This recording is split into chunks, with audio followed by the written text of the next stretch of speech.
বাংলাদেশের জাতীয় পতাকা হাতে পাঞ্জাবি ও টুপি পরা এক ব্যক্তি ভারতের জাতীয় পতাকা পা দিয়ে মারিয়ে দিচ্ছেন, এমন একটি ছবি সামাজিক যোগাযোগ মাধ্যমে দেখা যাচ্ছে। ফ্যাক্ট চেক বা তথ্য যাচাই সংস্থা রিউমার স্ক্যানার বলছে ওই ছবিটি বাস্তব নয়, বুদ্ধিমত্তা বা এআই দিয়ে তৈরি।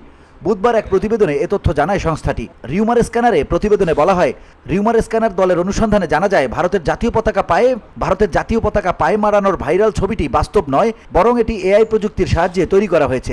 রিউমার স্ক্যানার ছবিটির সত্যতা যাচাইয়ে রিভার্স ইমেজ সার্চ ব্যবহার করে কোনো নির্ভরযোগ্য সূত্রে এর অস্তিত্ব খুঁজে পায়নি। রিউমার স্ক্যানারের অনুসন্ধানেও ছবিটি শুধু সামাজিক যোগাযোগ মাধ্যমে প্রচার হতে দেখা গেছে।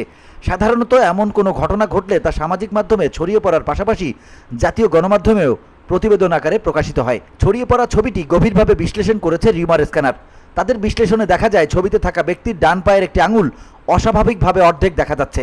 ব্যক্তির পরনের পায়জামার একটি ভাঁজ এমনভাবে রয়েছে যা দেখতে ধুতির মতো মনে হয়। বাংলাদেশের পতাকার লাল বৃত্তের কাপড়ের ভাঁজও স্বাভাবিক নয়। এছাড়া ছবির আলোর প্রতিফলন, ছায়া এবং ব্যক্তির চোখের অভিব্যক্তিতেও অসামঞ্জস্য লক্ষ্য করা গেছে। এ ধরনের অসামঞ্জস্য সাধারণত এআই দিয়ে তৈরি ছবির ক্ষেত্রে দেখা যায়।